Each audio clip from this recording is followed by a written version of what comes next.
Where's my burrito? Where's my burrito? Where's my burrito? No! But my life is good. Really good. I get to wake up every morning at 5 a.m. and make some soup. It's the best. I love it. I get to lay in a bed by myself all of my life.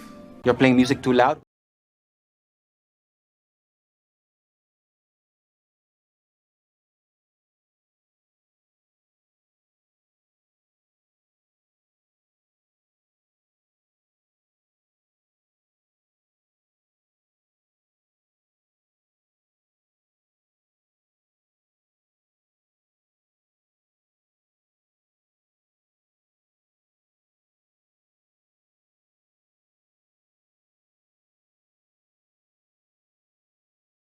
Where's my burrito? Where's my burrito? Where's my burrito? No! But my life is good. Really good. I get to wake up every morning at 5 a.m. and make some soup. It's the best. I love it. I get to lay in a bed by myself all of my life. You're playing music too loud? Right to jail, right away. You're driving too fast? Jail. Slow? Jail. You're charging too high prices for sweaters, glasses? You right to jail. Okay, I don't know. Whatever it is, it's not right on the teleprompter. I don't know what that is. I've never seen that. No, there is. We are going to do Sting, yeah. Okay, but now I can't read it. There's no words on it. Okay. Honey? Sure. There's no words there. To play us out. What does that mean? To play us out. Sting is going to do, it's a video, Sting video. What is... For credits. I don't know what that means, to play us out. What does that mean? To end the show? Yeah, yeah. All right, go. In 5, 4, 3. That's tomorrow, and that is it. Okay, in 5, 4, 3. That's tomorrow, and that is it for us today. And we will leave you with a... I can't do it. Okay. We'll do it live. Okay. No. We'll do it live. Fuck it. Do it live. I'll write it, and we'll do it live. Right. Fucking thing sucks. In 5, 4, 3. That's tomorrow, and that is it for us today. I'm Bill O'Reilly. Thanks again for watching. We'll leave you with Sting and a cut off his new album. Take it away. Do it! Just do it! Don't let your dreams be dreams. Yesterday, you said tomorrow. So just do it! Make your dreams come true! Just do it! We obviously didn't communicate clearly. We're here to discuss your surrender, not mine. Tú eres tan romántico molestando con una vipa. Me preguntas si te quiero. Yo te digo que no estoy lista y no quiero comenzar. No hay nada que empezar. Yo te dejaré atrás. Mientras gano más y más. No estás en mi nivel y tú no eres obligación. No estás motivada y tú aburre mi corazón. Eres un idiota sin inteligencia y razón. Entonces déjame tranquila mientras escriba tu canción. Tú eres tan romántico molestando con una vipa. Me preguntas si te quiero. Yo te digo que no estoy lista y no quiero comenzar. No hay nada que empezar. Yo te dejaré atrás. Mientras gano más y más. No estás en mi nivel y tú no eres obligación.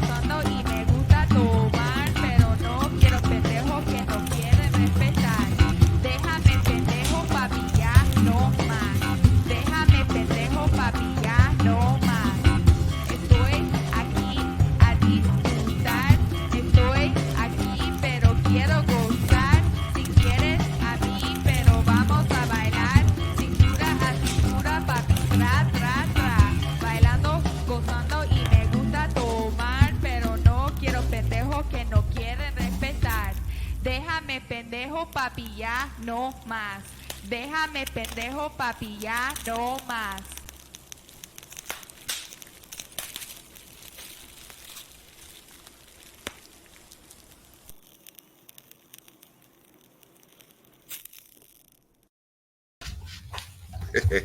Yee.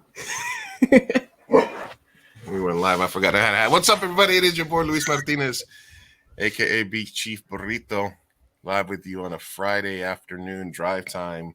Yep. Mi Gente show, straight from San Diego, California. Hey, hell yeah, we're back, baby. We're back. We're back in our element. Live and alive, as they say.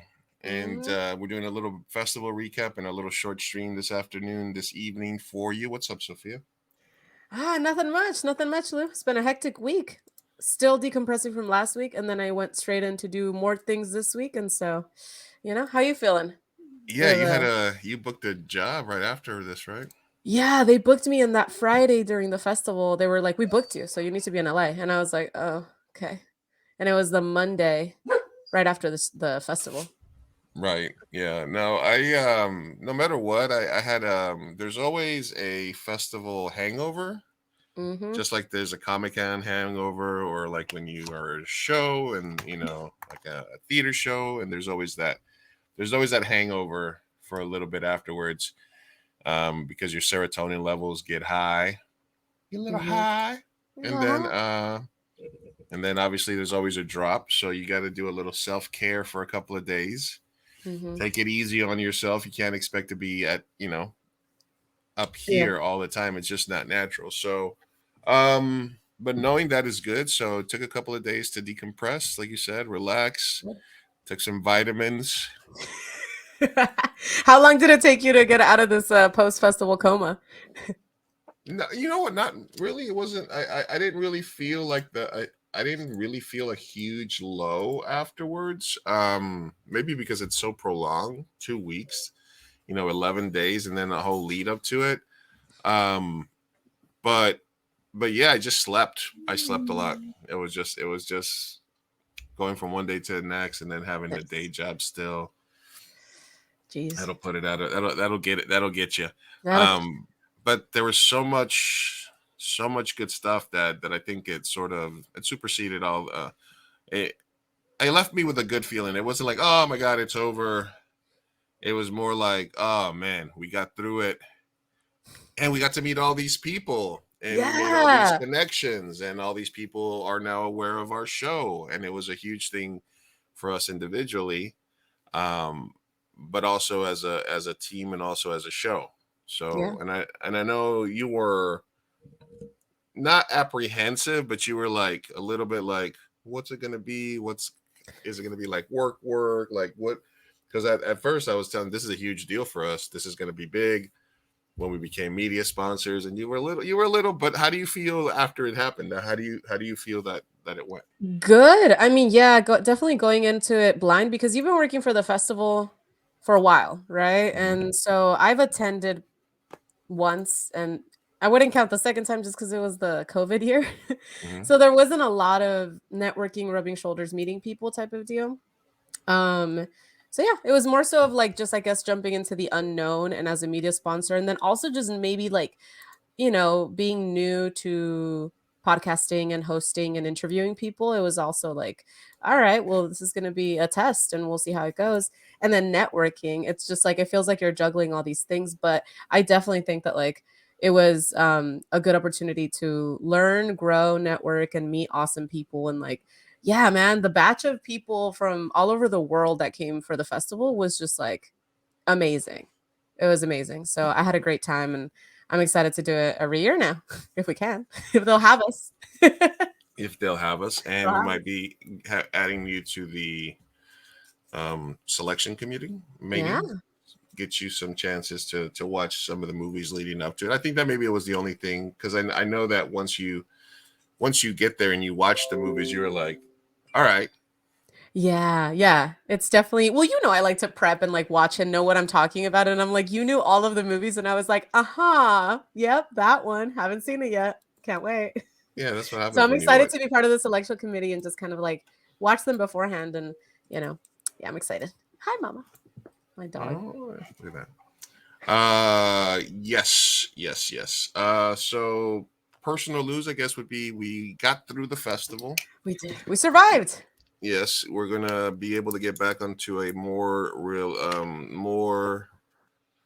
I don't want to say routine because we change it up a lot, but more weekly streaming schedule.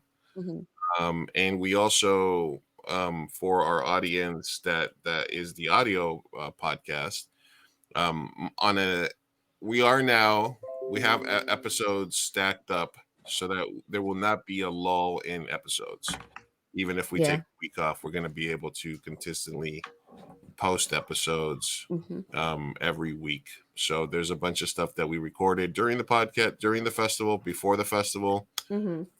and that we'll start recording now that we will use to kind of catch up and make sure that the audio audience is completely engaged moving forward as you deal with your dog.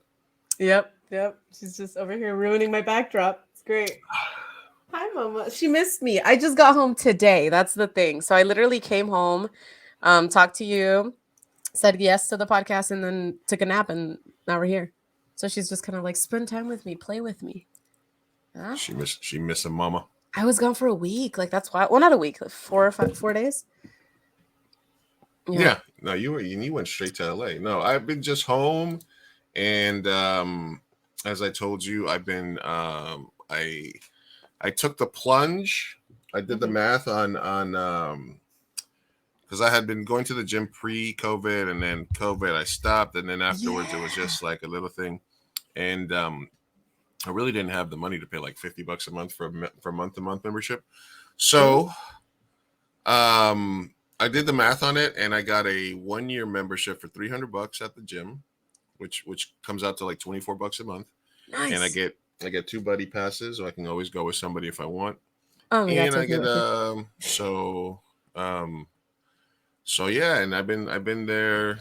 I was 2 days. The last 2 days I went, and today is my first day off because I kind of I'm sore as hell. Damn, I'm you haven't been taking rest days. No, this is my first rest day. This is my first rest day.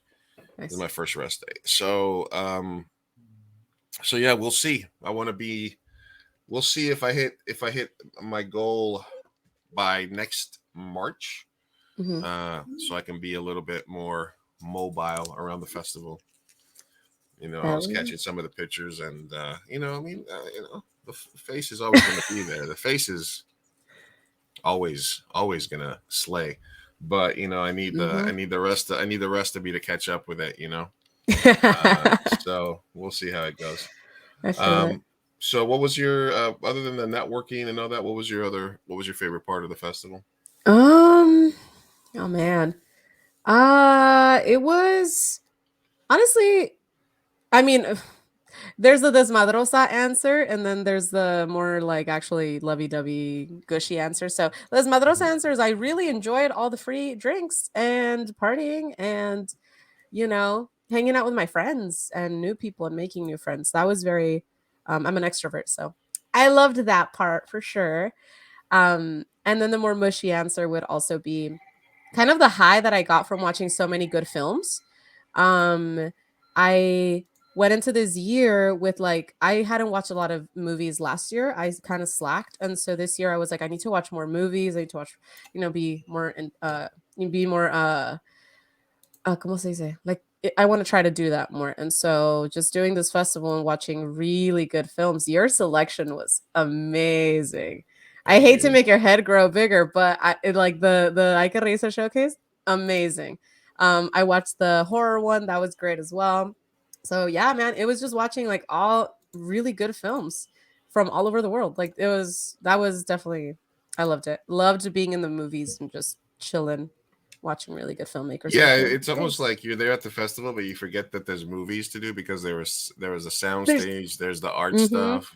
Yes, exactly. There's so much going on outside that you're like, oh right, we're here to watch movies. And then all of a sudden you're like, oh, and then when you get the chance to take a little break and to just sit in a theater for a little while, it just feels like glorious. Feels so good. All right, so if you guys are watching or if you're tuning in, let us know if you went to the festival, what your favorite part of, or if you saw the pictures and you fell in love. What was your biggest FOMO moment? What was your when you favorite were moment from the festival? My favorite moment is always the Q&As and getting to connect filmmakers with their audiences and filmmakers with each other. So yes, I'll pat myself on the back. Somebody said in a post that the Ike Reyes Comedy Showcase this year was the best short film block they had ever seen. Yeah. So I'll take that. Yeah. I was very, very, very excited when I programmed it and when I saw the movies, how they stacked side to side, one after another. What's up, Kurt? In his new house, Hey, he's no longer Kurt. Florida man. Oh, North He's Carolina, now man. North Carolina man, joining us from North Kakalaka. Sup, Kurt?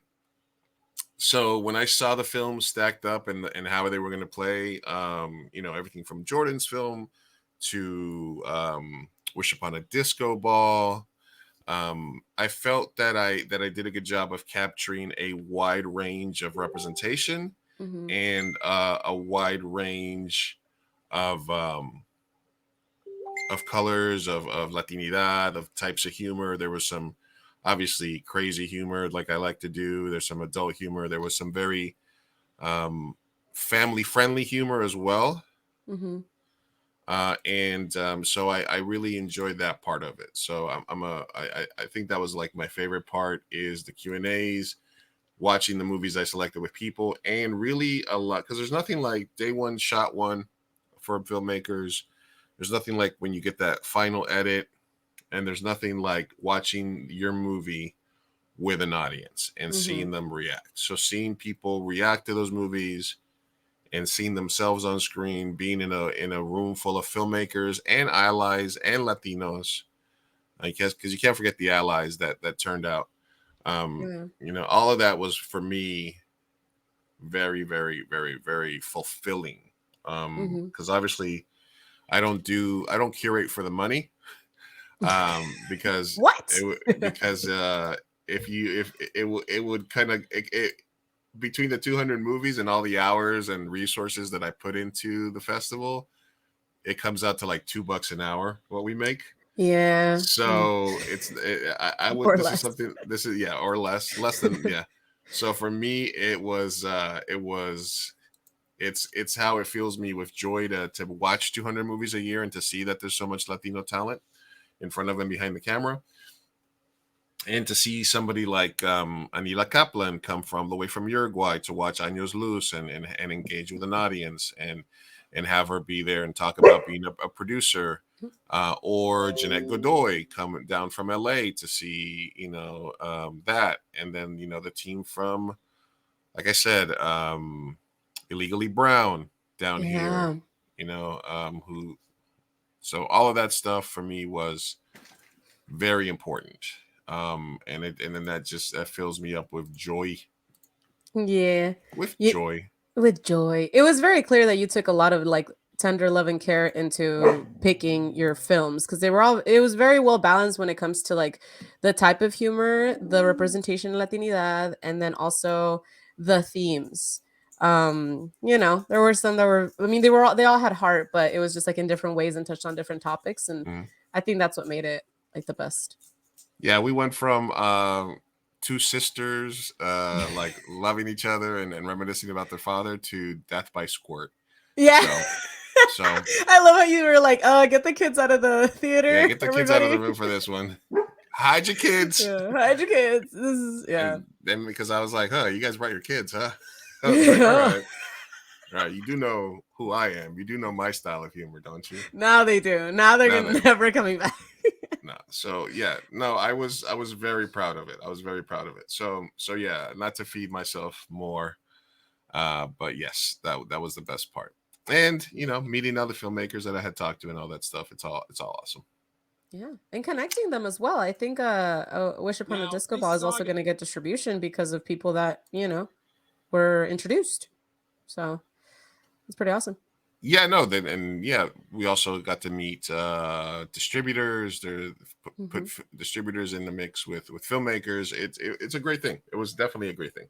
Yeah. And it's the 30th. There was parties, there was swag, there was free drinks, there was after parties, there was all kinds. There was opening night parties. We got to hang out with Sonora Dinamita, which is with the OG Vilma. Dias That was so cool. from Medellin.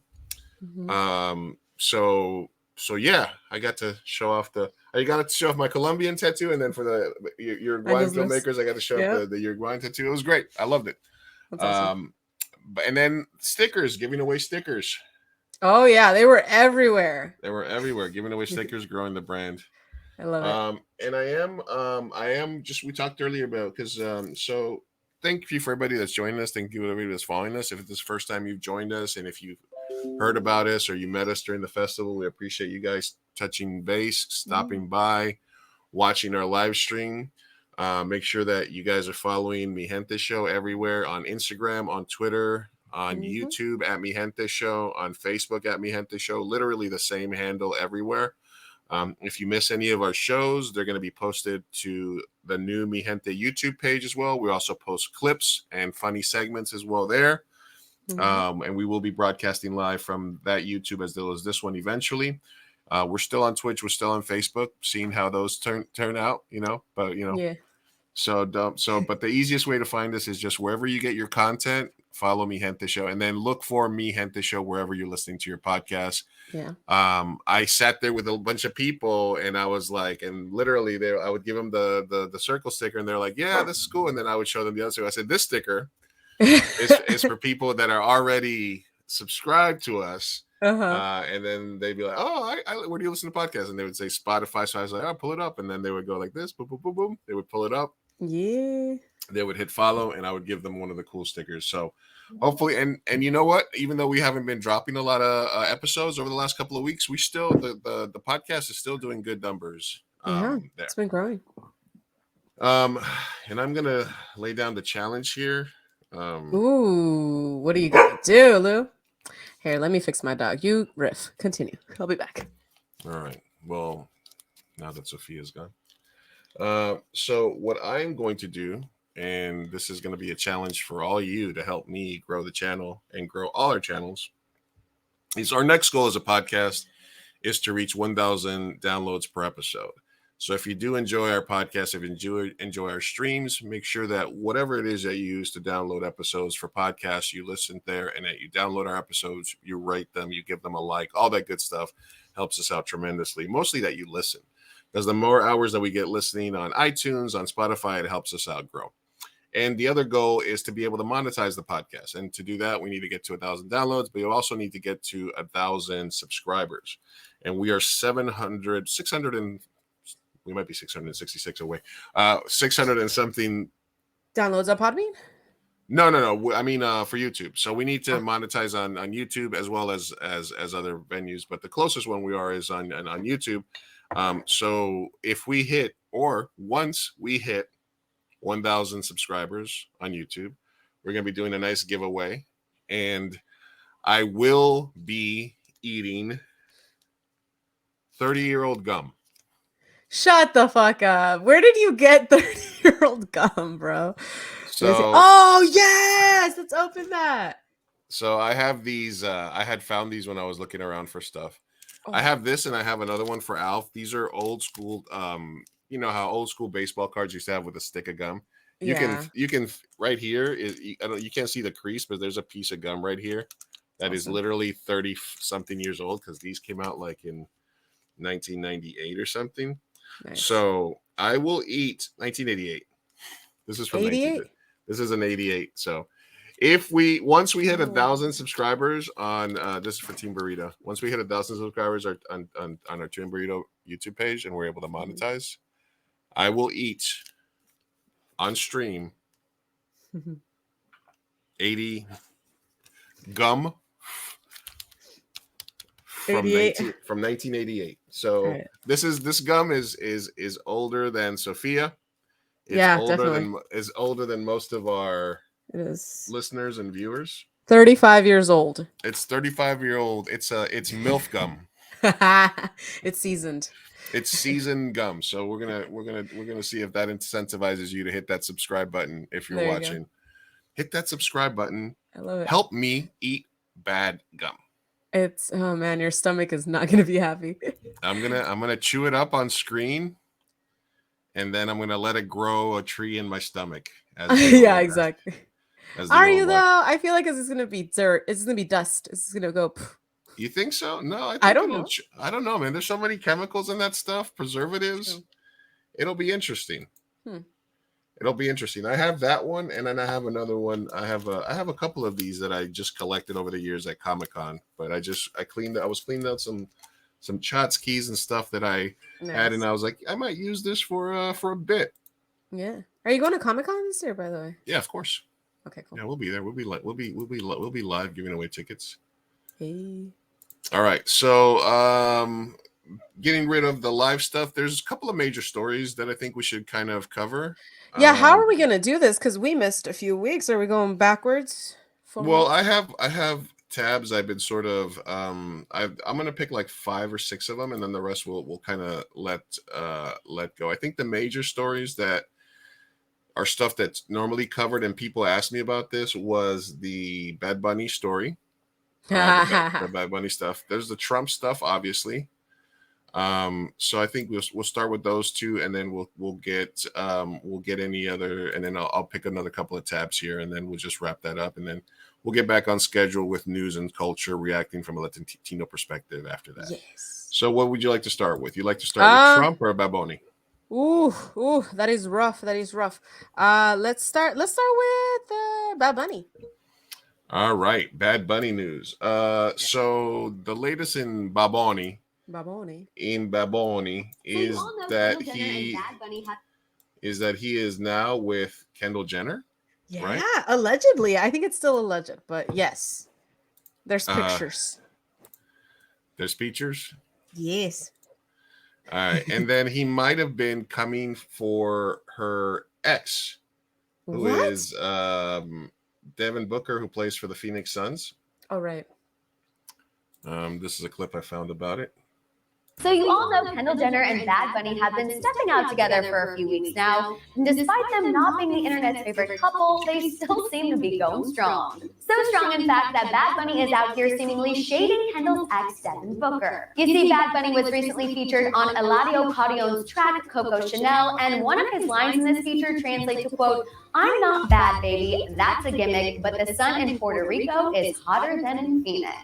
Just to clarify, Kendall's ex plays for the Phoenix Suns, so now you can see the not-so-subtle shade, in my opinion. Later on in the track, Bad Bunny also references how Scorpio women are dangerous. And yes, people, Kendall is a Scorpio. So yeah, you guys, I think it's safe to say if Bad Bunny is out here rapping about Kendall and shading her ex, the two are definitely still going strong, which I already know is going to make a lot of people upset. So you all know Kendall. All right, so why do people hate this so much? Oh man, let me tell you. I think people hate it for multiple reasons. The first one being that Bad Bunny has kind of grown and cemented himself to be this like activist musician. So he's not only like a rapper, you know, he's not like Anuel AA, whatever, just, you know, he's actually raps about, you know, substantive stuff and has a charity, has helped Puerto Rico after the flood, has done milestones for fucking LGBTQ rights, especially in Latino America, which we are very machistas, and it's a very slow progress. And he literally has done drag. He does not give a fuck. And so I think that a lot of people in Latino culture see him as like not only a rapper reggaetonero, they see him as like, you know, someone who is an activist and has substance to them. Then, yeah, por la cultura. He does a lot of stuff like that. And so then you have Kendall Jenner, who is the complete opposite of that. She is literally famous for being famous. She has the 818 tequila. So she has appropriated our culture multiple times. She doesn't speak a lick of Spanish, and he doesn't speak English well. So we're just kind of like, they're not even communicating. So a lot of people are just like, this is definitely a publicity stunt. Like, it doesn't feel real. But you know, then for me personally, I'm like, then my humanity kicks in, and I'm like, I don't know who they are. I don't know them personally. So they, you know, who knows? They might be happy, and that's good for them. but it's an odd couple. It's not someone that you would put together or want to be together or root for. So it's just weird, man. And then to add it on is like the timing and the pictures are also kind of like you just think that like, okay, they're doing it for publicity for sure. Like this is Yeah. Kris Jenner calling his PR team and being like, oh, hey, you're going to be in LA for a few weeks. How about we put these two together? She's the only single one left. Right. The only single Kardashian. So I think she's and she was the one that she was the one that did the Pepsi can, right? Like she saved racial justice with like giving the cop a Pepsi. Oh yeah, she gave cops a Pepsi, and now there's no racism in the world. So, you know, maybe she is an activist after all. I don't know. What do you think? Like, she's saving the world one whitewashed tequila at a time. Yeah. Yeah. Oh my God. And the commercial of like her in the agave farms with like all the Mexican workers. The like, on the horse. I know. Yeah. It was. Yeah. No, this is not the person that we want our Benito to be with. Okay. A lot of people are like, people are jealous or whatever. No. It's not that. It's just, it's an odd coupling. You know, I wouldn't want Bernie Sanders to be with a Kardashian either. Right. No, not that I'm comparing the two, but you know. I mean, it's almost like he's just like, he's gotten so many different kinds of pussy that he's probably just like, I wonder what billionaire pussy tastes like. You know? Exactly. And that's what I was having. Okay, now we're getting crass. Because yes, I literally was talking about this with my friends the other day, explaining to my Caucasian friends why, you know, Latinos are hating on it. And then I was like, but in his defense, if I was rich, had more money than God, no one was actually like wanting to date me for me, and I was in LA, I might just get bored enough and be like, hey, let me go see how the billionaires are living and get into those worlds and just, you know, fuck a few people here and there and then get out, you know? Would it have been more, would it have been less hated on if it had been like Kim? Ooh, okay. Because then he's going out, then he's following up Skeet Pete Davidson and Kanye, right? Yeah. So I'm gonna say for the people that care about the caliber of person, they might see it as more of a fit with Kim. But I think the people that are caring about it as in like, this is appropriation, this is not a equal coupling or whatever, I don't think they would be swayed. I think it's just the fact that it's a Kardashian, you know. Yeah, whatever. But I think it's one of the lower ones, right? It's one of the yeah. It's not even the top one, but you know, a baby Kardashian. yeah. And it's also like, you know, aesthetically not what he would. Well, no, I guess he does go for the thinner women, but he likes them thick. You know, it's kind of like, man, you couldn't even. I don't know. Get someone with a big booty. So weigh in. Let me know what you guys think. Is this a Baboni or is this a Gooboni? Is it Gooboni? Gooboni or Baboni? It's a bored bunny. It's a bored ape. It's a bored bunny. Bored rich bunny. Bored rich bunny trying to see what that billionaire nuss tastes like or something. I don't know. He's trying to. I don't know, man. I don't know. Maybe he's just like because look, he can literally just go to his concerts. Say you, and then you know, like he can, right? Yeah, he can write his own ticket. Yeah, it's kind of you know, it's kind of like when ¿cómo se llama? George Clooney got with Amal, his wife. Everyone was so fucking shocked, but also happy because we were low-key expecting him to end up with like a 20-year-old dumb model. Right. And I'm like, bro, you went for the lawyer active, like she's too good for you. That's cool. Yeah, you know? No, it was he's the impressive. One that got lucky in that one. Right? Yeah. Oh yeah. So I think that's kind of what we're all rooting for him to do. Like once you do impregnate someone, please let it be someone that's cool. And so it's kind of like I feel it like it's like my little brother. Like when my little brother brought home his girlfriend, I was like, okay, she's awesome. I love that. Yeah. If she had been Kendall Jenner though, I would have been like, oh. Well, yeah, we met her, right? She's cute. She's cool. She's awesome. Yeah. Yeah. Yeah, I think there's some to that because it's like. Right, but when are you going to start getting worried? You start worried if it lasts for like 2-3 months, and it's like you'll see that TMZ story. the Balboni Kendall Jenner relationship has fizzled out. See. You know, you're waiting for that. I'm waiting for a that. deep sigh Yeah. relief, right? Like if they get serious, like fall in love, like oh my god, that'd be so horrible. Could you imagine? Because you know another one, another one that I could have sworn I would have died on this hill. This is definitely a PR stunt. Was esta Eva Mendes and Ryan Gosling. Mm. And it's not because it doesn't make sense. They're both hot. It makes sense. But it's just it was so weird to have two perfectly attractive people come together. Yeah. And the pictures were so staged that I was like, no way. I was like, this is totally staged. And then she got pregnant and now they're like married and have like kids. And I'm like, oh, damn, was I wrong? Damn you, Ryan Gosling. Yeah. Good for him. Good for her. Oh my God. Their kids must be gorgeous. All right. Anyway. Okay. So my thoughts on that. Yeah, like I said, it was out of my radar, but then in the a lot festival. a lot of people were like, "Oh, so what's your guys' take on that?" And I was like, "We haven't streamed, so I'm sure we would have brought it up." But yeah, so it's a little bit off my radar. But you know, we like to kick it with the Utes. So with the youths. Yeah, it was that one in the Selena Gomez tea too. They were like, "What do you guys think about that? Are you gonna talk about it?" Leave Selena Gomez alone. I know, right? Mm-hmm.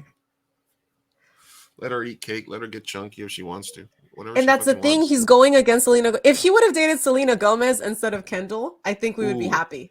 The internet would have been on fire. It would have been great. But he dated Kendall. And it's like, bro, she is literally directly bullying Selena Gomez. Like, come on. All right. So we lost the Florida man, but we gained a North Carolina man and Kurt. Kenny stopping by saying 6ix9ine getting jumped in the gym. Yes. Tekashi 6ix9ine got jumped in a LA Fitness of all places. I would have thought he would have been at an Equinox or something in Florida. Exactly. And the people, this is kind of an interesting because he snitched on people in New York, and then he was in California, and then he was out of the place, and this and that, and then there was some people in Florida that jumped him just because of his reputation as a snitch. That's crazy.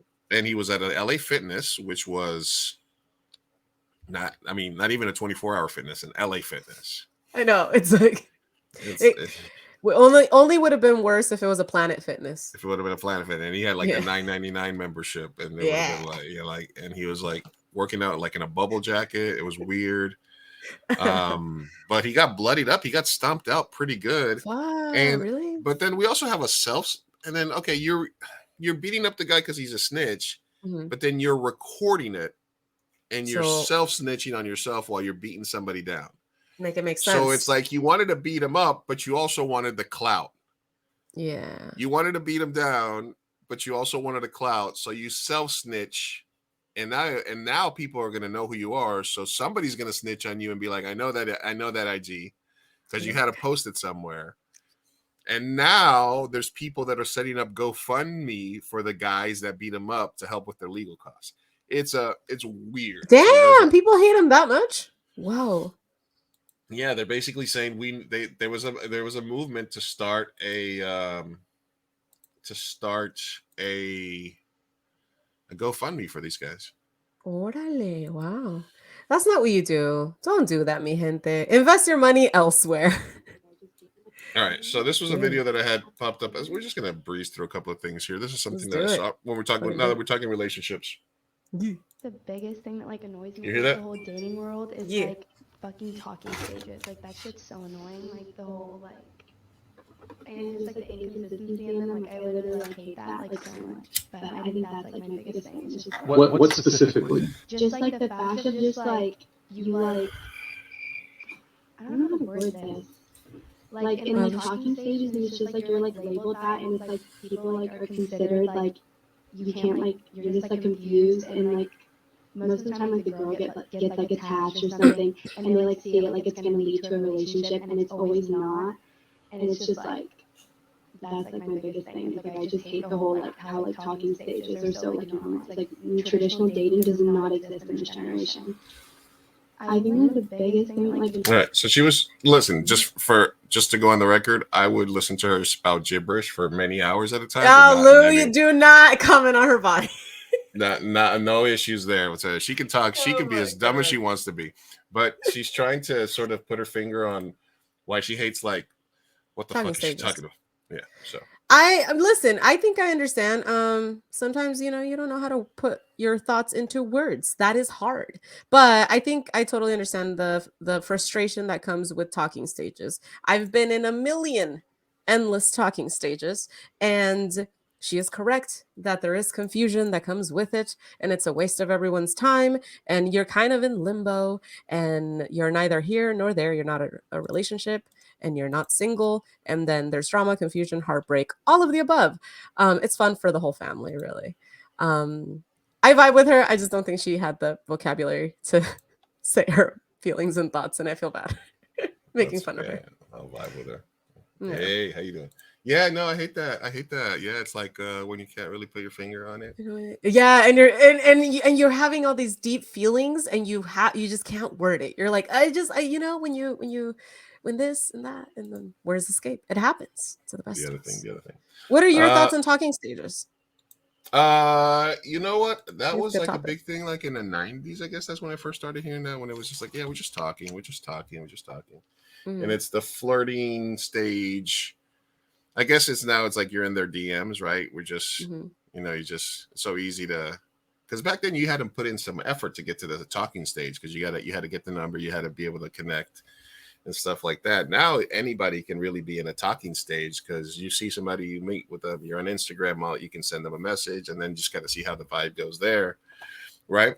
Mhm. So, but then I think she's referring to more of a talking stage where you're kind of intermixing a little bit more, right? Where there's a little happening, maybe Yeah. like a drunken Yeah, makeout it's session or very something. common. Well, no, not even that. It's like literally it will happen where people are full on going on dates, taking Mhm. each other to weddings, basically dating, but it's not official because they don't want to take that step to like make it serious or be monogamous. Mhm. Realistically, they want to so the talking stage can get dragged on for months. I've seen it. And It's then you hard out can, here. listen. And I he's know like, how we're it just goes. talking. What do you mean? Oh, him? No, we're just talking. We're We're just just talking. talking. Yeah, And it well, leaves you available, you know? mm-hmm. I'm just saying. Do you like to define the relationship early? Do you try to, is there a way to address that? Like, or do you have to get to a point where you be like, all right, what is this? Is this just Yes. So my patience has ran out. Guys, I am pushing 30 here. All right. your Your girl ain't biological got the clock? patience I used to. Okay. No, it's not the Biological clock always biological ticking. clock. It's just my patience has ran out. Like this year, I'm very intentional about being single. Um, I just have no patience. Um, but before I would be one of those girls that like was so patient. Like, oh, I think one guy I talked to, I was in the talking stage for like 6 months, and then we Wow. defined the relationship. Yeah. Literally like met each other's families, like all of that, and we were still just talking, right? And then we defined the relationship and we Six realized, months. "Oh, yeah, that's half a year." And then we realized, "Oh, this isn't going to work out. We want different things." So I'm like, yeah, nowadays it's like, "Hi, nice to meet you. What do you want?" What is this? Where is this heading? What do you want? Just tell me your intentions now. Oh, that? Okay, cool. It either works out or not. Or either it's like, all right, let's continue. Or like, oh no, no thanks. But yeah, just DTR early, kids. All right. DTR? Define the What is it? relationship. Oh, I'm learning. Define the relationship early, Learning. Okay, baby. that just reminded me of a tab that I closed, which is about algo speak, code words for TikTok followers that they use to avoid algorithm bans. I love Yeah, that. we'll save that for another. We'll save that. I know the R word, a lot of people say grape. Yeah. That's all, I Yeah, don't know why that came to mind. I'm sorry, that is so dark. yeah, and then mascara for sex or segs. Ooh, I did not know that. So I don't know what the kids are saying. Yeah, you're getting close to being old like me. Yes, I know. It was so funny because during the festival, what were the people, the Gen Zers that came up to us and we were like, we have two generations on the show, Gen X and Millennial, and they're like, you need a Gen Z correspondent. I was like, Yeah. yes, we do. Yeah, that's Oscar and Beto and his wife. They are Yeah, some really talented filmmakers. They were. I I put love one of their them. movies in a festival last year. I think they're hopefully, yeah, they're really cool. Super talented. I do eventually we should do a Gen Z segment just where they mansplain the shit out of their generation. Yeah, we're definitely they're invited. All right, Yeah. let's pop through some more of these. This Mamona. is Cassidy again. I made the conscious decision to stop washing my hands. I think when I was in college. Was it college for you? I don't know. That's what I remember because one of my good friends from college also doesn't wash her hands, and it was like how we had that bonding experience. One day I was like, I'm just not gonna wash them. She's like, I'm not either. I don't wash my hands. I don't really trust people that wash their hands because No. I don't think it does anything to actually wash. It doesn't. It doesn't do anything to actually wash them. I do wash if I go number 2. They didn't used to wash them back in like the way back in the day when they didn't have. You would go to the bathroom around the outhouse. Nobody washed their hands then, and there was less diseases. I sometimes like my room. What? Like water on because I'm like I want them to think I'm like disgusting. I'll like text. I'll like turn the water on and like take a text. Right? Like when you're at work and someone that you know goes into the stall, you're like, well, I guess I'll fake wash my hands now. We're always in the bathroom. Wow. We also don't shower. I made the That got increasingly worse and worse as it went on. Not only are you nasty, girl, but you're wasting water. I will fake wash my hands. I will let the water run and just go la la la. Fake wash. That your is hands. disgusting. Oh my god. Yeah, Do you think no. that this has anything to do with being Republican and how anti sorry, I sneezed. How anti, vax, anti all anything that is health and, scientific people are? Maybe. I think that's just nasty. Like I just like I don't know if that's like a white thing. White people stand up. Give me your thoughts on this because give me the not all white people do this. Yes. But it's just sometimes they're like, oh, we only bathe our son every few days if they need to. Like they're like, Yeah. I don't know. I don't know if it's a crystal mommy thing or something, or if Mhm. it's just a new age nasty fucking person thing. But yeah, like wash your fucking hands. Yeah. Listen, I will never knock environmentalists, all right? So if you want to Yeah. save water, by all means. Listen, But I grew up in New York during a water crisis, and it was literally if it's yellow, let it mellow. If it's brown, wash it down. wash it down. That was it. That was it. So I still that to this day. Sometimes people are like, come on, man, we're not in a fucking water crisis anymore. I'm like, I just don't like wasting the water. Yeah. Listen, wasting the water. For me, the issue is wasting the water and fake washing your hands. Like, if you want to be nasty, just be proud to be nasty. You know? Yeah. But that's so gross too, because like how much like think about all the things that we touch on a daily basis, and oh man, you're just not gonna wash your hands. Like we need to sanitize and wash our hands probably once every hour at least. Like the things we touch, it's all gross. And yeah, that's so weird. I understand the not showering every day. I think scientifically that's good for your skin, but it's also like no, your hands are dirty. And also that's stupid that you think that they didn't have more diseases before. That's just not correct. But okay. It's just like, yeah, they didn't wash their hands and they were so healthy. That's crazy. This is a tale of two pictures. This is I think the governor in Minnesota signing the law for kids' school lunches. And then this is the governor of Arkansas signing a bill that will reduce regulations on child labor. Oh my god, bro. The kids look so miserable. They're so like, I can blink twice if you need help. And then here they're like, yay, food for us. Food. Yes, Oh we won't my starve. God. Republicans that get so mad about free school lunches is very weird to me. Yeah. Like, That makes no sense. Pick a better battle.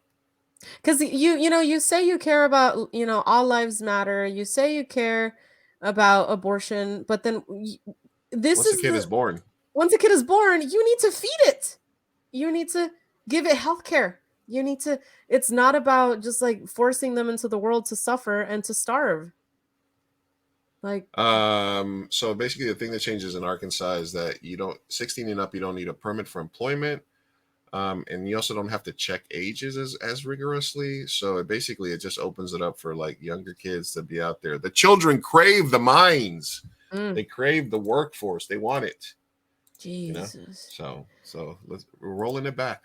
There's so many older people that are unemployed, and you're gonna get kids to work. Come on. And then also, I don't even have to mention how unethical it is to have a child work. Dude, you have no idea how many tabs are so good, but we don't have a lot of time today, and I we have so know. many good topics that we didn't cover. I All know. right, all And right, we're let's just gonna, continue. yeah, don't worry. Also, another thing, the Comic Con, we met Lalo Alcaraz, who was on the podcast. That's a cool ass Yes. print I got signed by him, which is fucking super dope. And he will be on the show. Oh yeah. He's a dope ass. So follow Lalo Alcaraz. I love We him. have a friend of ours that's going to be on the show soon. Her name is Andy Duplith. If you go to Kickstarter, if you feel like helping them out, they have something called Accidental Aliens. I'll throw the link in the chat real quick. But they're doing a They're doing a Kickstarter for their next anthology. We're going to be supporting them and having her on the show next week. She is a badass comic book artist, and if you support, you can get a lot of cool stuff. You can get pictures, stickers, versions of the book, stuff like that. But Accidental Aliens, it's a cool comic book, sort of collaborative here in San Diego. That's Andy. I've worked with her. She's a badass editor, and she also works for the news. So let's go ahead and support her. If you have a couple of bucks, jump on there, give them a like, give them a support. Instead of doing the 69 what is it? He didn't have a Kickstarter. He had a No, they had a Kickstarter for the guys who beat him up. Who beat him up? Yeah. There you All go. right. Let's quickly touch on this. So Wednesday, Jenna Ortega, this is the New York Post article, should have killed her career, but they won't. Basically, Jenna Ortega did an episode leading up to after Wednesday, etc. We added her to the opening song. But she went on a podcast and she basically said that she was changing lines on the go that didn't make sense to her, the love triangle, these other things. She sort of went kicking and screaming with some plot points, and in some of the other ones, she just so some people were saying that was brave of her, and she's a star, she's using her clout, and some people were basically saying it was unprofessional of her. Right. So basically some people were even had the take that I saw on Twitter, which is like when Jenna Ortega goes from being like, oh, I hope I can get her on this project, to not wanting to work with her, so she got a little backlash. Her star was rising pretty fast, so you expect a little backlash on that. But what are your thoughts specifically on her making the statements that she was changing things on the go, that she didn't like for her character, etc.? Man, I love this topic and I feel very fucking passionate about it. I think that people need to fucking shut the fuck up and stop attacking her. That's what I think. I am pro Jenna Ortega in this after having heard all the details. I think that when you are talking about a love triangle, first of all, here's the thing. I don't think she would be as validated if she had changed things and the show was not the second fucking highest viewed show on Netflix. It is a hit. It is one of the best shows that I have seen. I didn't like it on episode 1, and then I kept going, and it turned into one of the best shows I've ever seen. And it was because of that, because I thought it was fucking leading into some teen drama cheesiness, and it didn't. And now that I know that it was because of Jenna Ortega, I love her. I think that as an actress, we don't get a say, and we get forced to say and do things that sometimes are against our character. And I think that writers could be stupid. And unfortunately, in Hollywood, you are supposed to shut up and work. And with her having the stardom that she does, she can do some things and she can change a script and make it better by all fucking means. I think that the people that are saying it was disrespectful for her to speak on it, you're a fucking boomer. Shut up. Like, I'm sorry, but transparency to me will never get clapback. I think that being transparent is difficult and you always get backlash, sadly. And in Hollywood, you are applauded for being silent. You're applauded for being stoic. And us doing a podcast, we are very much unveiling. It takes courage in the sense because we are unveiling any facade that we may have. And we are just voicing our opinions and letting people know who we are. And I think by her voicing her opinion and letting people know what she did, who she is, her point of view, I'm never going to knock that. I'm just not. I knock people like fucking, what's that guy that did Queen? Oh, the actor or the actor, yeah. The guy from Malik, Queen? Malik, yeah. Rami Malek, Yeah, Rami Malek. yeah. So people like him, he has gotten like I've heard, I've heard the girl from OC went to high school with him. She uploaded a picture of her and him in high school. His PR team DM'd her and was like, take it down now because it goes against his public persona. Okay. Shit like that goes on. And so for me, that infuriates me a lot more than her changing some things. Exactly. Thank you, Rosa. Like she stood her ground. She saw the flaws. She was correct, thankfully. And she made the changes that needed to be done. And if that hurts your little ego, writers, I'm so sorry. Be better writers. Okay? Because you shouldn't get your actors, I'm sorry. I'm sorry. She did the right thing. And, Can I give you and my the take? fact that she spoke out, I mean, you can. Yes. I've said what I've said. Mic drop. All right, so I don't want to shit on her. I don't want to shit on her Sunday, right? So I think she's growing as a star. She's got some clout about her. The show's a hit because of her. Mm-hmm. And one of the comments from people was that you're on a mediocre show because it's only popular because of some stupid dance or something like that. Yeah, but it is, and it's because of her. Yeah, it says, Jenna, you're in a mediocre spinoff of the Addams Family that's best known for flaming arm dance. TikTok, nothing about it makes sense. No. Well, the viewership makes sense. Yeah. The fact that it was popular makes sense. But I'm also a writer director. So if I'm the showrunner on a show that got accepted, that got greenlit, that got funded, because I am the showrunner, I am the writer, there's got to be a balance between the showrunner, not necessarily with the writers, because the writers write the episodes, the showrunner interprets the episodes, the director directs the episodes, the actors act, right? So does she have this much pull early in her career? Because this feels like a Christian Bale, like a Schwarzenegger, like an A-list star move for somebody that might be on her way to being A-list. She might be A-list now, but she's definitely A-list now. But I just feel like from a director, from a writer, from a showrunner perspective, I would have a little bit of an issue with her not coming and being part of the creative process. I agree. I think there's better ways to do that than just to, hey, what happened to that line? Oh, I changed it. It doesn't make sense for my character. Okay, well, you know what? Let's sit down before we shoot the next show, and can we go over anything that you know what I mean? Like that's just from a practical perspective as a director. Disagree on that one. I think the only thing they have, it's incredibly unprofessional for her to do that on the go without involving the rest of the team. I have to say that because I'm a director. So yeah, no, I agree. And I agree if I was working with you who takes that into consideration. Unfortunately, in Hollywood, egos are involved and it's big budgets. And so sometimes you got to do what you got to do. And if she did it and made the show better, I'm sorry. And I think it was bold of her. The fact that she's not an A-lister makes her even more bold in my book because she could have gone blacklisted and fired. She wasn't a big star. So I just kind of look up to her now. Now I'm just like, cool. You're awesome. It also says if somebody would have said something with Selena, the series, maybe we would have a stronger series. Maybe. It sucked. Maybe somebody, sure, there's vegan Selena could have had some help, No, I I'm on both sides of this because I feel like, yeah, go girl, do your thing, But also I know what you mean, but also where's the line? Because then some other people might take this and be emboldened because to do literally the same with the wrong message. Yeah. Let's say somebody says, hey, we're gonna do Luis, we're doing a remake of Slapworthy, and we want you to rewrite it, and Jenna Ortega is gonna be playing the Rosa part, and I'd be like, oh, nice, dope. Sophia can be her stand-in, and then I would be like, but then now I'd be like, oh, okay, but is she gonna change all the lines? Is she gonna do this? Like, you know what I mean? Like it does from a practical filmmaker standpoint and from a director standpoint. You could see how writers, directors, showrunners would be like, all right, a little hesitant. Yeah, but that's she's young. She's young. She's flexing her muscles. Girl boss and all that. But she's also talented. She's like also she's also being honest. The thing that we're also not including is the fact that she's right. When directors make a call and they're right, oh my God, they're gods. They're geniuses. But when they're wrong, we don't say shit. And they just tanked millions of dollars, right? And it went down the drain because of a man who made a creative decision, and it failed. So I'm just saying that if she took if she took whatever power she may have had as an actress and used her voice to make some choices and then were correct, as a viewer, I gain respect. As an actress, I gain respect.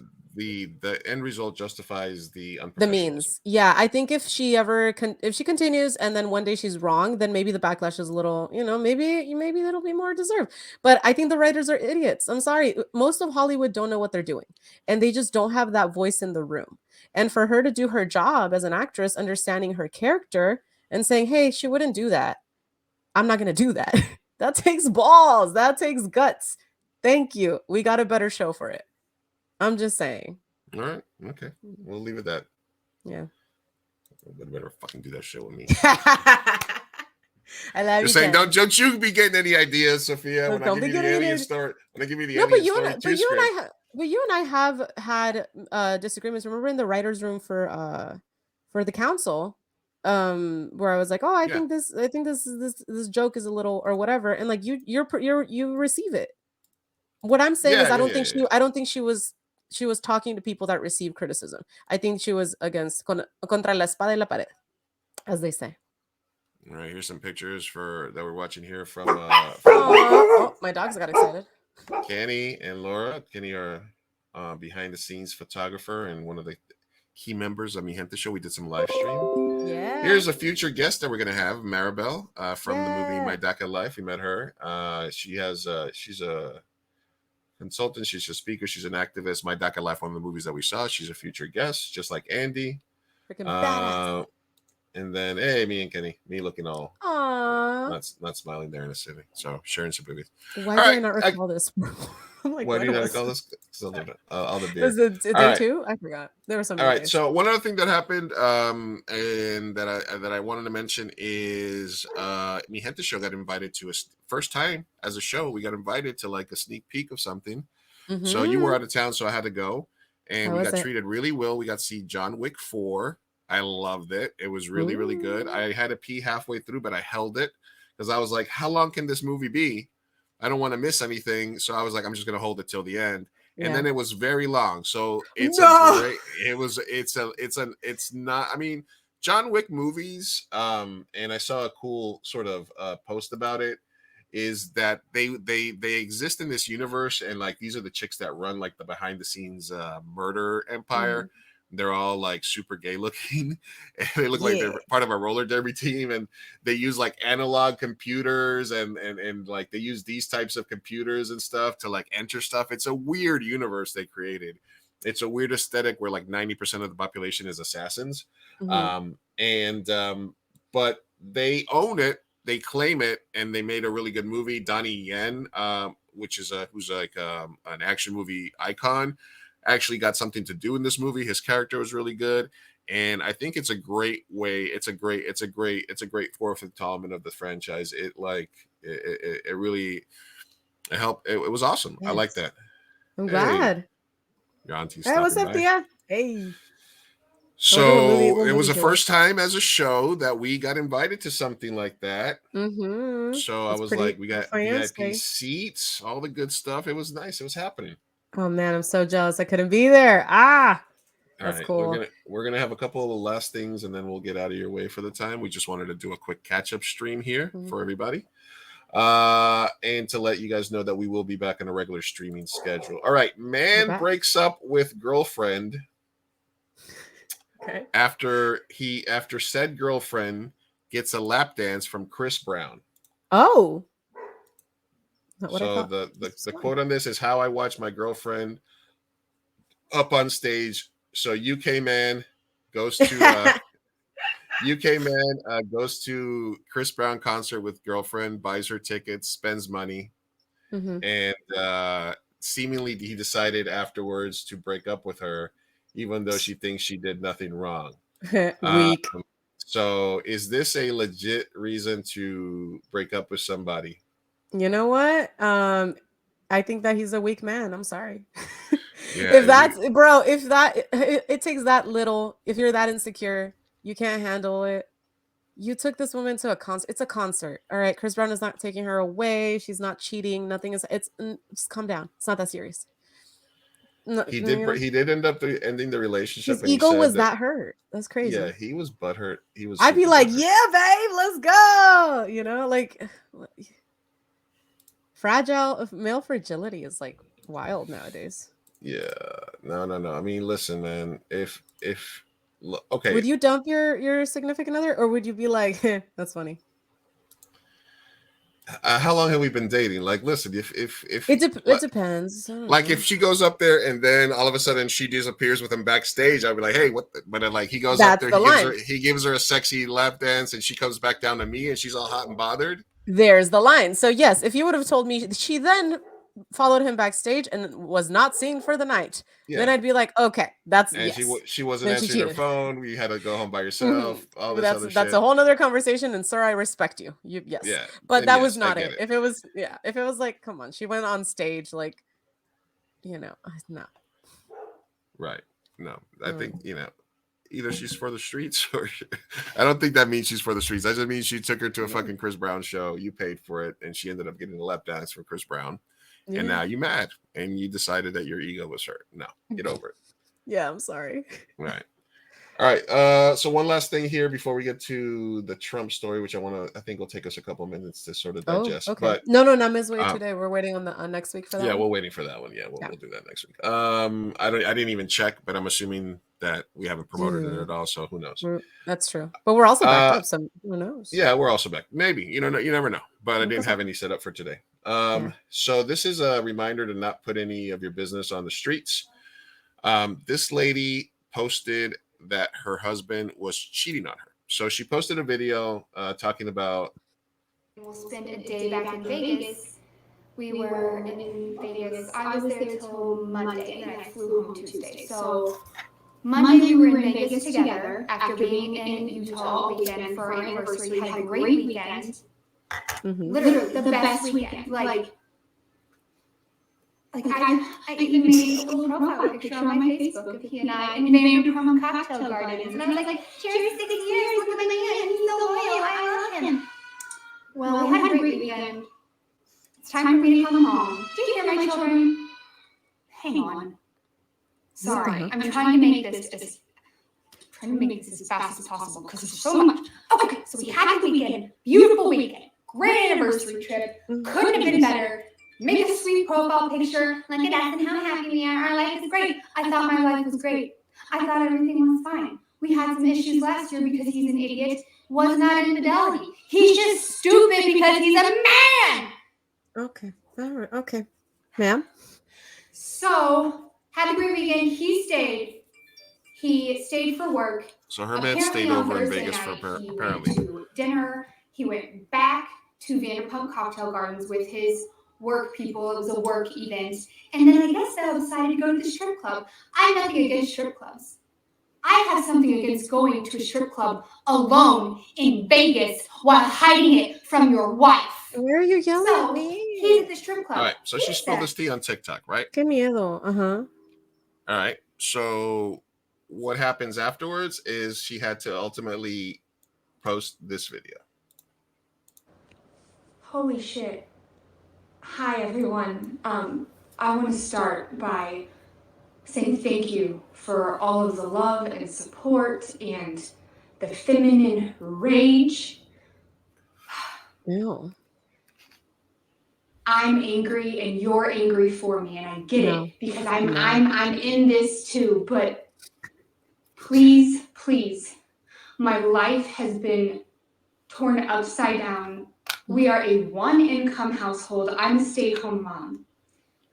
All right. So what happened here? Shut up. She posted her tea about thinking that her husband was cheating on her, right?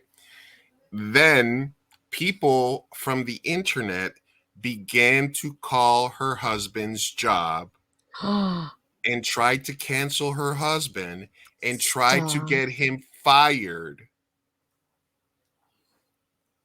Oh my God. And she ain't got no job. She's a stay-at-home mom. So why are you whining? They are now fucking with her money. Stop. Oh my God. Keep your business off the streets. Bro, that was... Oh my As God. Brian says, move better. Move better. What the fuck are you doing telling your stories on the people? So a bunch of fucking people see the video and they're like, oh, what's her? They dox her. They figure out who she is. It's not, and they find her. They start calling her boss. Do you know that Joe Smith is a cheater? And why Internet do you is have him wild. employed? What? What about Joe Smith? I saw on a TikTok. Okay, right away I'm hanging up if somebody calls and tells. But you get enough pressure from on a company, even if her husband's like the best employee, so much hate that she then has to do a follow-up video and say, yes, my man is cheating on me, maybe, but stop calling his job. We need money. But you're fucking up my life. Please don't threaten, and please don't try to call my husband's place of work. You're just going to...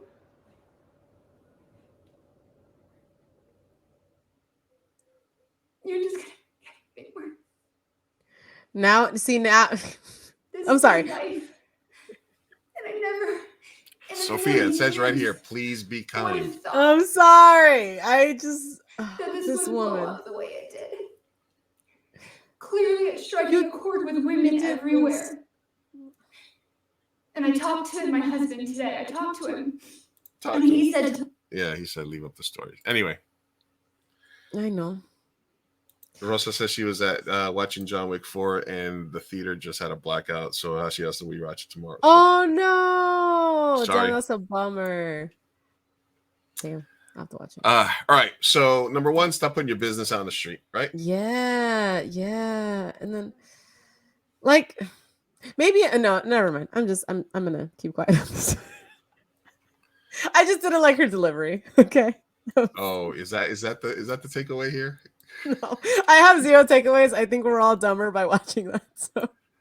Yeah. No, I mean. But yes, I think that message, don't put your shit on the internet, is good. I just also think if you are, don't be that woman. There's ways. There's ways to, listen, if you're spilling the tea that your husband might be cheating on you, what do you think? And like angry. Girl like boss, girl power. Like, people are gonna react, right? Like, she's like, the feminine rage you have. Thank you for being so kind. I'm like, well, yeah, you were the one that you rallied the flame. Yes. Yeah. You were like, and I have a problem with you being with strippers in Vegas. Ma'am. Oh my god. Preach, sister. Let's fucking get him fired. Whoa. Hold up, wait a minute. But then they mess with her money and she's like, wait. Wait a minute. I just wanted to vent to my besties. I appreciate the feminine rage from my TikTok followers. But where is this coming from? But I don't got a job. I raise kids. I ain't trying to get a job. Yeah. So I was just venting. I wasn't cancel my husband, fire him because I'm ready to leave and I have a backup plan ready. I wasn't that ready. I was just ready to vent to like my 100,000 plus followers. Exactly. Yeah. But please don't take any action. This was not a call to action. This was just a rant. She said after directly making it seem like a call to action. I have the feminine rage. I was like, why are you yelling right now, bro? To keep money. Oh man. Anyway, man. Hey, that was great. Man. All right, so those are and then one last news story that we have to cover because even though is the will they won't they between the New York City district attorneys and Donald Trump, our previous president. So he put out a truth a few days ago saying he had leaked information that he was going to be arrested on Tuesday. He asked for people to protest in New York about the protest. Literally like a dozen people were across. So nobody came out. And he started becoming increasingly aggressive. And at 1 a.m, he put out a tweet, a truth on his platform on Truth Social that said that death and destruction was going to come to New York City if he got arrested. Like he's literally threatening district attorney, and he's just he called the chick that he fucked, Stormy Daniels, a horse face. Literally just rage. Social media. The New York City Police Department started sort of preparing for unrest. Every day this week, it's been like, oh, he's going to get arrested Tuesday. No, he's going to get arrested Wednesday. Oh, no, it's not going to be till next week. It's going to be a couple of weeks, et cetera, et cetera. So have you sort of, I mean, we've been having this conversation about when's Trump going to get arrested for years since he left office. I mean, I've been so checked out of it lately though, but yeah, I had no idea that he was going off having tantrums and rallying the troops as well. Sounds like something he would do. Yeah, I think there's also a thing saying that he wants to appear in handcuffs. Then there was all this AI art that started popping up on Twitter because it was everybody was like everybody was sort of anticipating Mhm. that there was going to be this AI art is fucking insane. I love it though. I know Yeah. I'm not a big fan of AI art, but um,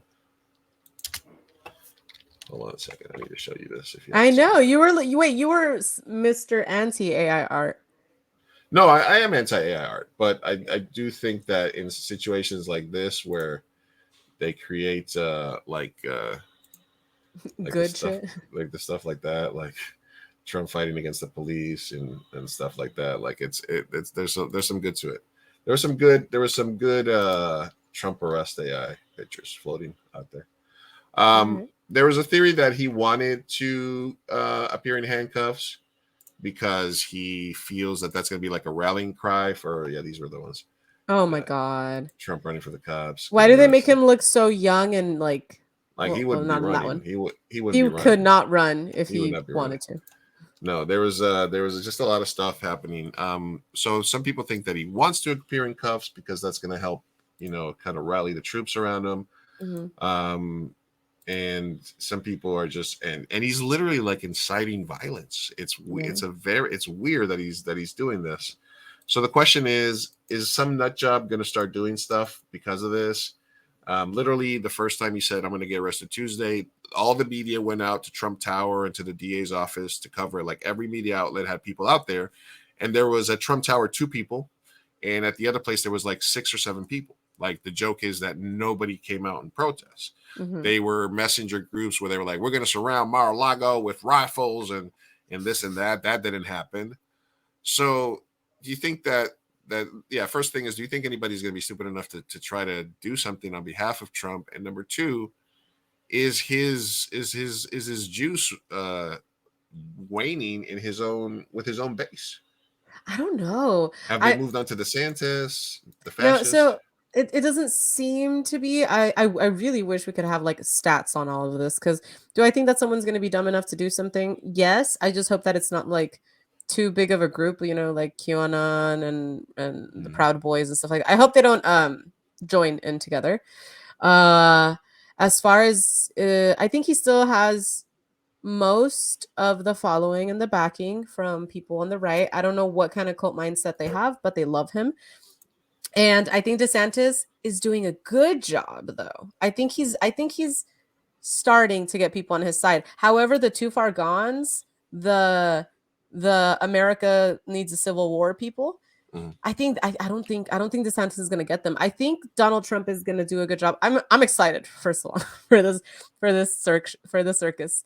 Cuz they're going to go head to head and Let me read you this message. Well, DeSantis is also like being out trumping Trump because he's there was doing a this tab right. that we had. He proposed a law where if you use anonymous sources, you can be tried. Like he's doing a shitload of fascist shit. Like there's so much Yeah. fascism happening in Florida. We could do a whole episode Book about it. banning. Yeah, I think Yeah. I think he has a good case. I hate this because this is like who can be the worst. The race to the But bottom. the race to the bottom for sure. But All right. Here's a tweet that he what can let I off like at 1 a.m. What kind of person can charge another person? In this case, a former Let me try to do the votes. What kind of person can charge another person? In this case, the former president of the United States, who got more votes than any sitting president in history, and leading candidate by far for the Republican Party nomination with a crime when it is known by all that no crime has been committed, and also known that potential death and destruction in such false charge could be catastrophic for our country. Why and who would do such a thing? Only a degenerate psychopath that truly hates the USA. Mm-hmm. All right. Look at all the crazy in that. Jesus. Also known that potential death and destruction in such a false charge could be catastrophic to the country. I mean, that's basically terroristic threats, right? Yeah. It's so crazy how little he respects democracy. The little democracy that we have left, right? He's just like undermining it at every turn. He wants to be a dictator so He bad. really does, man. He wants us to be And North Korea. And the whole thing with his base is that they're supposed to be pro-democracy, but they're like, we want fascism if it's our guy. Yeah. You know, exactly. like if it's our guy, we're okay with the dictator, with all that stuff. If it's not, we don't want no fucking democracy if it's actual democratic. Yeah. And meanwhile, we're over here like, can we just get healthcare? I just want healthcare. I just want. Who gives a fuck? We're all in the same Don't fucking you want rock. healthcare? Why are we fighting? Why the fuck are we fighting? Why do we fight? We don't need to We're gonna fight. run out of water. Yeah. Because people are fake washing their hands. Exactly. Fake washing them hands. What the fuck? I wonder if they take fake showers as well. Oh God. Like, literally, like I will never go down on another white girl for the rest of my life. Oh no! I was gonna one up that and make it way worse. So I'm gonna eat that way. Well, I'll tell you when the camera's off. Sorry, ladies. That was bad. Sorry, ladies. I'm gonna leave. I'm gonna have to. Are we really Mi Gente show if we don't get canceled at least once an episode? Listen. We love our allies, but come on. Most of the people that are doing this no bath thing are crystal mommies and white girls, and I'm just a little bit. I'm a little scared. As a man, I'm a little apprehensive about going in there all willy nilly when you're saying these statements out loud that you don't wash your hands. Let's not overgeneralize. Unless you do number 2. Yeah, you're right. You're right. Listen, I'd like to apologize to the white girl community. You mean an apology segment? Immediately after, if I offended you with my refusal to go down south in the foreseeable future until I see white people making better statements about cleanliness. You need a fake tear. Then I'm sorry. It's not what Mi Gente show stands for. Don't call my job. It's not my views.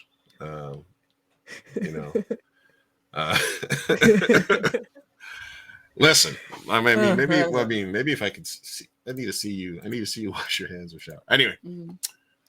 All right. Yeah. And on that note, we will keep an eye out, on whatever happens if he does get arrested. I'm sure it'll be a topic that comes up. All right, I'll bring the tequila. All right. Well, maybe we'll have a Trump trial watch party or something, and we'll be so wasted. Yep. All right. Well, like I said, this is a short stream for us, 90 minutes. We're back. We're back better than ever. All right, so we will start dropping audio episodes next week. We honestly, we were so busy, and my voice was gone. It's still kind of fucked up, but we will be able to. We have new episodes. Probably we have an episode with Chris Estrada audio coming out. We have episodes with some of the things. Please go catch all our clips and all our downloads. We're trying to grow both of our YouTube channels, the 2M Burrito YouTube channel, as well as the new Mi Gente Show channel. That for now will have all our old episodes and specifically cool clips from the show, and then follow at Mi Gente Show across all your social medias. Find Mi Gente Show anywhere you get your podcast, etc. Yeah. A pleasure to have met everybody that we met at the festival this year. It was a lot of fun, and I really hope that you guys, if this is your first time listening to the show or joining the stream, you had a good time. So anything else, Sophia, that we missed? No, nothing. I'm just happy to be back and on a regular schedule. I'm excited until your next vacation. Listen, sir, you are also planning something, so no me culpes. All right. Well, after this will be like season 2 of Mi Gente Show. Season 2, yeah. Now that we started, season 1 was like 20-something episodes. It's good enough. Yeah, it's good enough. Yeah. All right, cool. All right, guys. Thank you for watching. Gracias, Mi Gente. We'll see you guys next week. Next stream will be next Thursday at noon. It'll be another early stream with Andy. Make sure that you guys following us, like this, share this, all that good stuff. Big Chief Burrito, Sophia Carr. Hasta luego.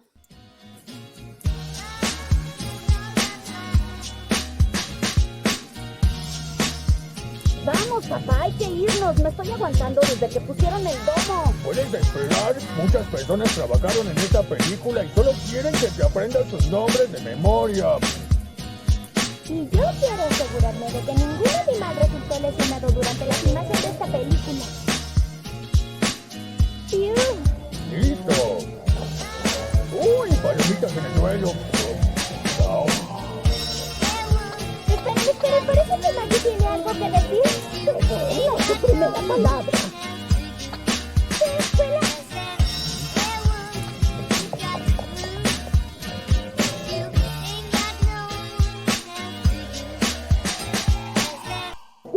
de escuela de cinematografía para esto.